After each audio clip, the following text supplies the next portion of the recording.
শ্রমিকের ভাগ্যের উন্নয়ন না হলে নতুন বাংলাদেশ গড়া সম্ভব নয়, এমন মন্তব্য করেছেন প্রধান উপদেষ্টা ডক্টর মোহাম্মদ ইউনূস। বলেন, শ্রমিকের অধিকার বাস্তবায়নে, শ্রম সংস্কারে কমিশনের রিপোর্ট বাস্তবায়নের বিকল্প নেই। ঢাকায় মহান মে দিবসের অনুষ্ঠানে সরকার প্রধান এসব কথা বলেন।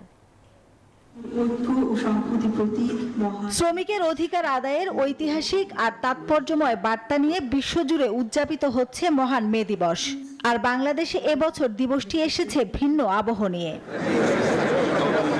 চিন্মৈত্রী সম্মেলন কেন্দ্রে মে দিবসের আলোচনায় অন্তর্বর্তী সরকারের প্রধান উপদেষ্টা অধ্যাপক মোহাম্মদ ইউনূস বলেন, গণঅভ্যুত্থানের মধ্য দিয়ে নতুন বাংলাদেশ গড়ার যে সুযোগ এসেছে তা বাস্তবায়নে প্রয়োজন শ্রমিকের আকাঙ্ক্ষা পূরণ।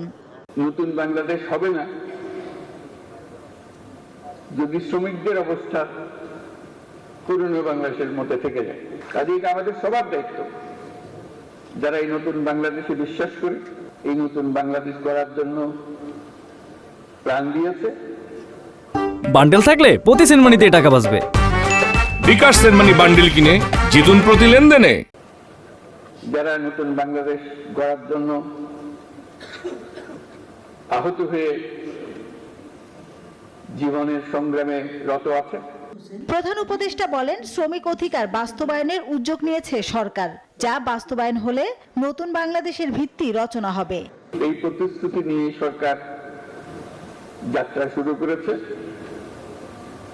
যেটা ছাত্র, শ্রমিক এবং জনগণের অভ্যুত্থানের মাধ্যমে যেটা আকাঙ্ক্ষা সৃষ্টি হয়েছে, নতুন বাংলাদেশ গড়া। আর কিছু কাগজ দলিল থাকার না থাক, এই কমিশনের যে রিপোর্ট আছে, এটুকু যদি আমরা বাস্তবায়ন করতে পারি, তাহলে নতুন বাংলাদেশের ভিত্তি রচনা হয়ে গেল। আমরা গৌরবান্বিত বলতে পারবো। শ্রমিকের ঘাম আর মালিকের মেধার ঐক্য হলেই গড়ে উঠবে নতুন বাংলাদেশ, বলেন প্রধান উপদেষ্টা।